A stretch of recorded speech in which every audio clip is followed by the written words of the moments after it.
Hi. The fifth section of Studies in Pessimism is titled Psychological Observations. This is another section of T. Bailey Saunders' own creation. He mentions in his introductory note that the contents of this section, along with the contents of a similar section in a previous translation by Saunders, a previous work translated by Saunders, practically exhausts the content of the section by this title in Schopenhauer's German work. So we're dealing here with another text where the English does not track exactly the order and the arrangement of material given to it by Schopenhauer himself. So I wanted to make sure you knew that from the beginning. This section is over 20 pages long in this version that I'll be reading from. And it contains, by my count, about 40 observations. Some of these are long and some of these are quite short, so I've decided in this video to share with you the first 8 of these, and I'll offer some brief commentary on each one. Here's the first.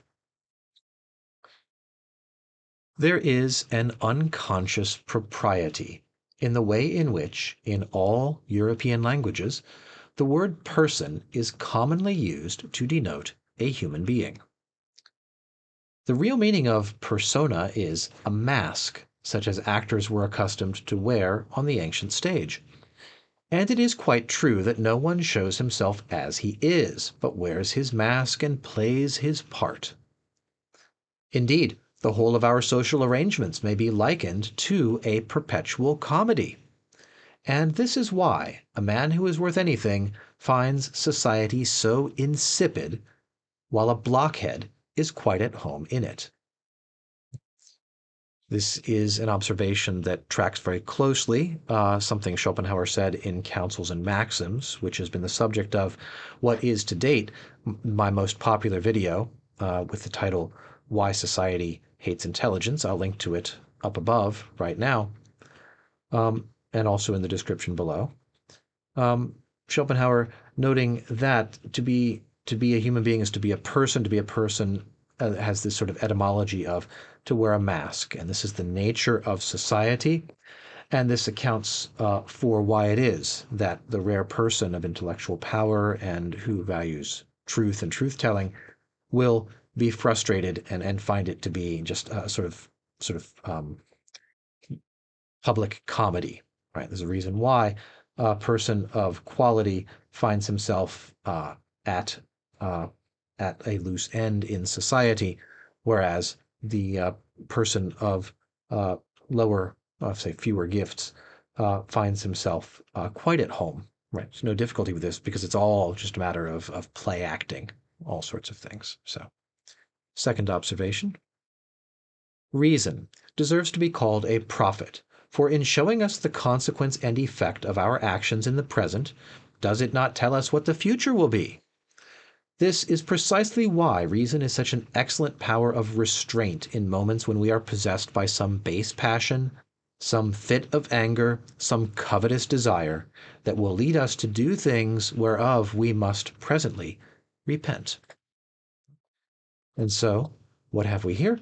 Another an observation. Reason has this kind of prophetic office in our life, doesn't it? Because it shows us how what we're suffering now is the result of the mistakes we made in the past, let us say. But at the same time, isn't that also a foretelling of the future? My reason is saying to me, look, if you do the same thing now or in the near future, this is what will happen again. And so it's up to me to listen to this prophetic voice. Ah, yes, the future is going to be like that because I have seen, using reason, the cause and effect links between my behavior and my suffering. It also suggests, if we flip this around, that there are certain people who will not listen to reason, and they are like people who are ignoring the advice of the prophet, the seer, who can tell the future. And those are the people who will give in to their passions, their anger, their desires at moments when they ought not to, and therefore will acquire this need to rebuke themselves in the future. So an interesting connection of reason with this sort of prophetic office, right? Don't do that. You'll regret it because the cause and effect links that reason uniquely is able to see. Schopenhauer's third observation in this section is one that I made a video about many years ago, just dealing with the quote. This one is about hatred and contempt. Here it is. Hatred comes from the heart, contempt from the head, and neither feeling is quite within our control. For we cannot alter our heart, its basis is determined by motives, and our head deals with objective facts, and applies to them rules which are immutable. Any given individual is the union of a particular heart with a particular head. And by the way, I think that's a nice way of classifying psychologically different people. The heart has a certain character, certain motives. The head has a certain character, a certain ability to grasp the objective facts and apply the immutable rules to them. And in whatever that combination is, you have the majority of the personality of the person. Going back to Schopenhauer now. Hatred and contempt are diametrically opposed and mutually exclusive. There are even not a few cases where hatred of a person is rooted in nothing but forced esteem for his qualities. I like to pause again, even though it's in the middle of a paragraph, and note that's a remarkable observation about human psychology. Some hatred is provoked by nothing more than the mandate, sort of the rational mandate that I admire somebody's character. It's because I admire his qualities and his character so much that I hate him as much as I do. I think that's a rather valuable insight to grasp, that hatred is entirely compatible with a certain type of admiration. In fact, the hatred comes from the admiration. Back to Schopenhauer now. And besides, if a man sets out to hate all the miserable creatures he meets, he will not have much energy left for anything else, whereas he can despise them, one and all, with the greatest ease. True, genuine contempt is just the reverse of true, genuine pride. It keeps quite quiet and gives no sign of its existence. For if a man shows that he despises you, he signifies at least this much regard for you, that he wants to let you know how little he appreciates you, and his wish is dictated by hatred, which cannot exist with real contempt. On the contrary, if it is genuine, it is simply the conviction that the object of it is a man of no value at all. Contempt is not incompatible with indulgent and kindly treatment, and for the sake of one's own peace and safety, this should not be omitted. It will prevent irritation, and there is no one who cannot do harm if he is roused to it.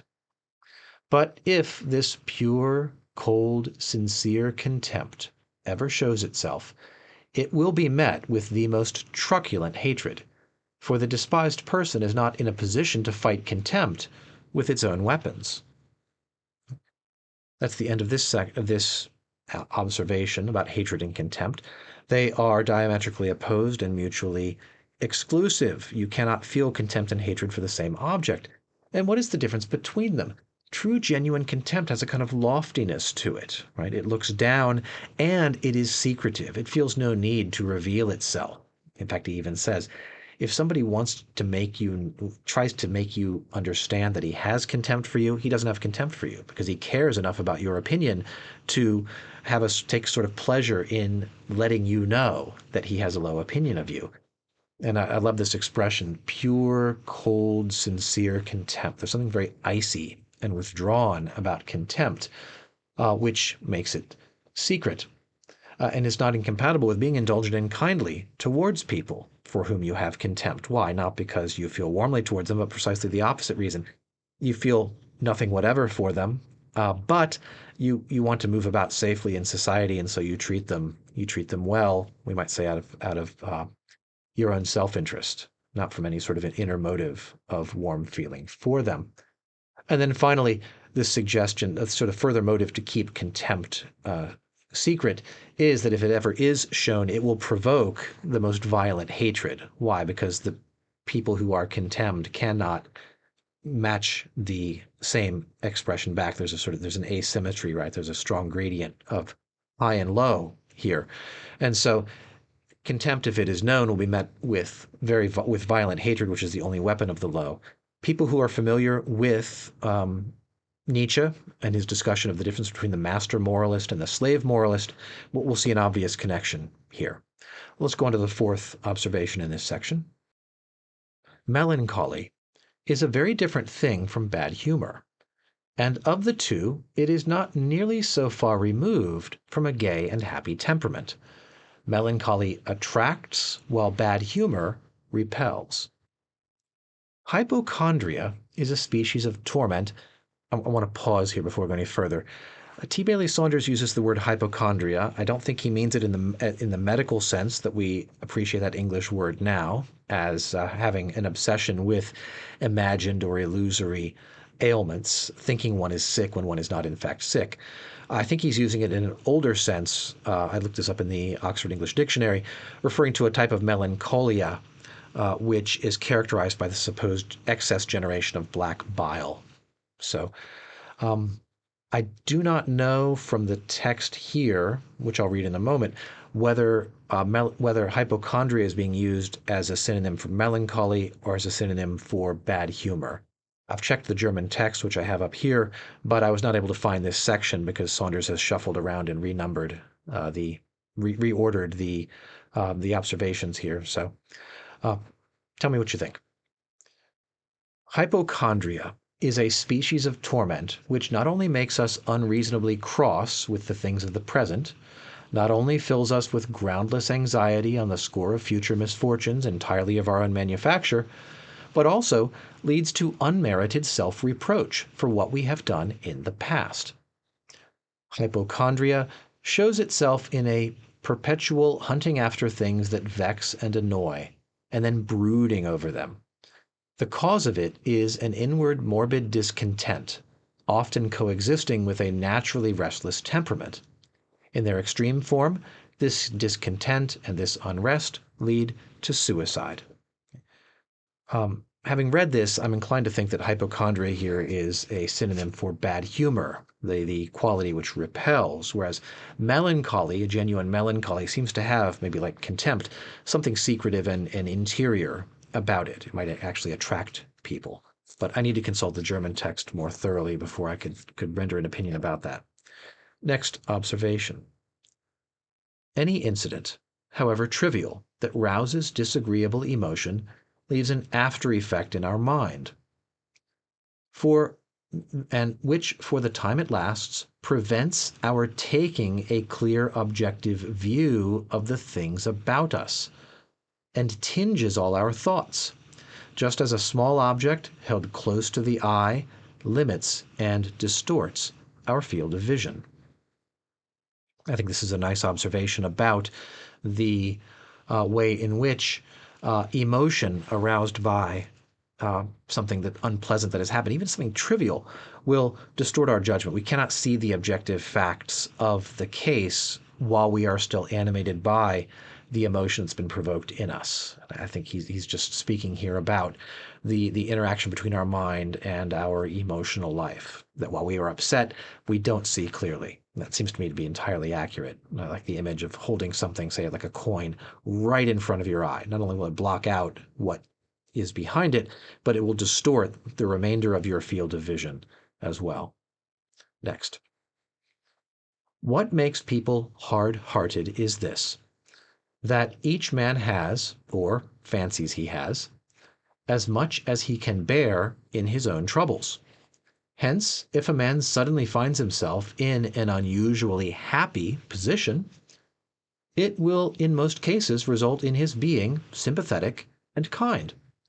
But if he has never been in any other than a happy position, or this becomes his permanent state, the effect of it is often just the contrary.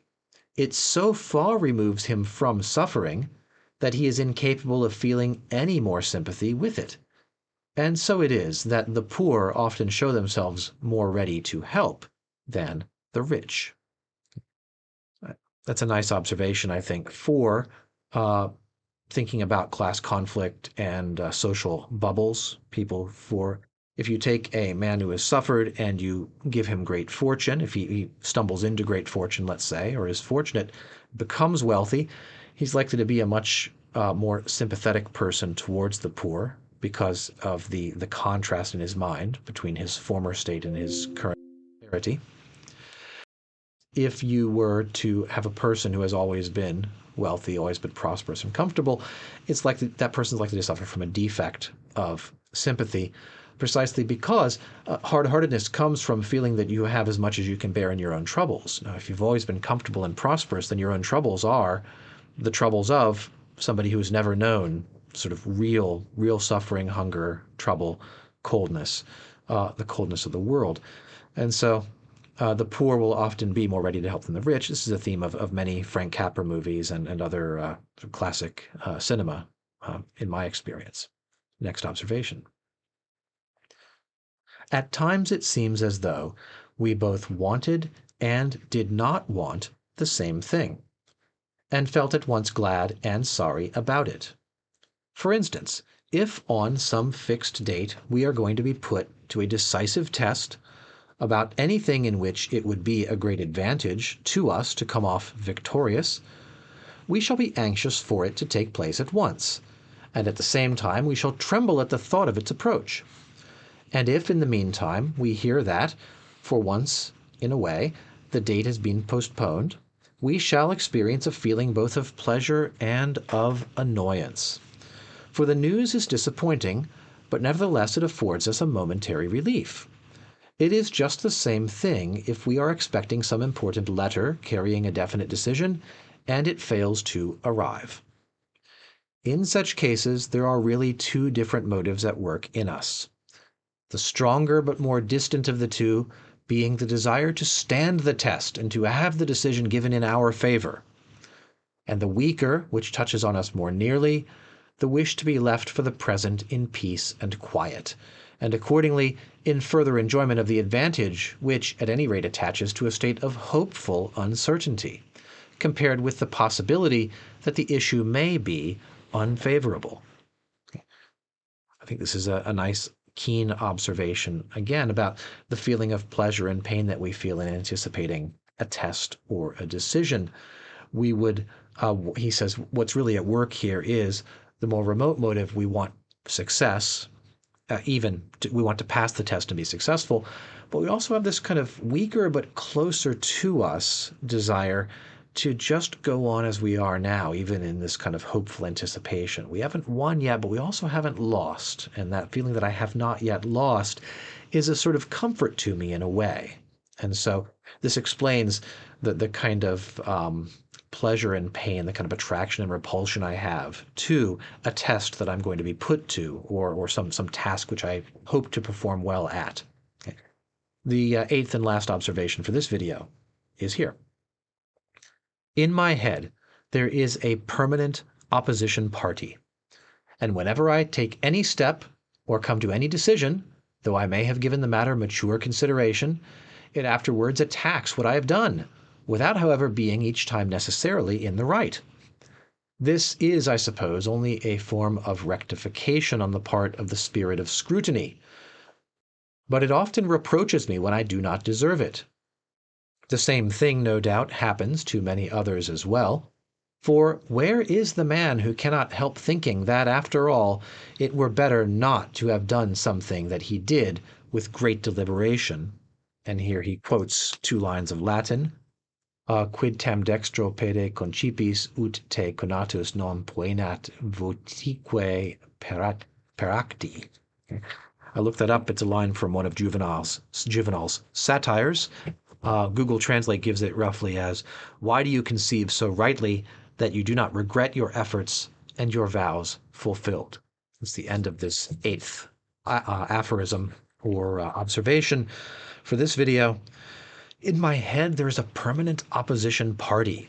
It's as though, right, the labor controls the majority in my mind, but there's also a strong restive Tory minority which will shout and jeer and criticize and get up at question time to challenge my decisions. How could you have made such a decision that's not in our interests?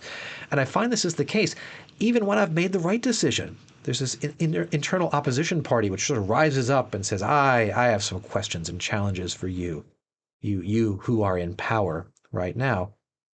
And this is he links this to what? A rectification on the part of the spirit of scrutiny. I would scrutinize my decisions, and, well, what is this? This is the sort of negative moment of my scrutinizing my decisions. This is my rebuking myself for having possibly made the wrong decision. And the idea that this represents a kind of opposition bench, an opposition party within the kind of parliament of my mind is, I think, very suggestive. I rather like the idea here. And it may be that sometimes it's a closely divided parliament, and so the challenges are quite vociferous, and the opposition party is waiting to take over at any moment. Or it might be that this is just simply the way that the opposition sort of harries the government and rallies their troops and sort of keeps up the spirits of the opposition backbenchers, so that they don't become restive. Sort of just keeping a hand in so the party's agenda gets at least mentioned, even if it's going to be rejected as a matter of policy. And so it's the same thing, no doubt, happens to everybody else, and I think he's quite right about that. I think we all experience, if we've got sort of an inner reflective life, the fact that there's a kind of permanent opposition party in my mind that's ready to criticize my decisions, and that may even sort of cause me, if I'm not firm about it, cause me to doubt myself, and to come to a certain kind of sort of psychological difficulty. So those are the first 8 observations of the section Psychological Observations from Studies in Pessimism. We'll take a look at the next 2 sections, I think, in the next video. These are rather long, and they both deal with the difference between the common and the noble. So I think there'll be some Nietzschean themes in those as well. So that's all for this video. Thanks for watching today. Goodbye.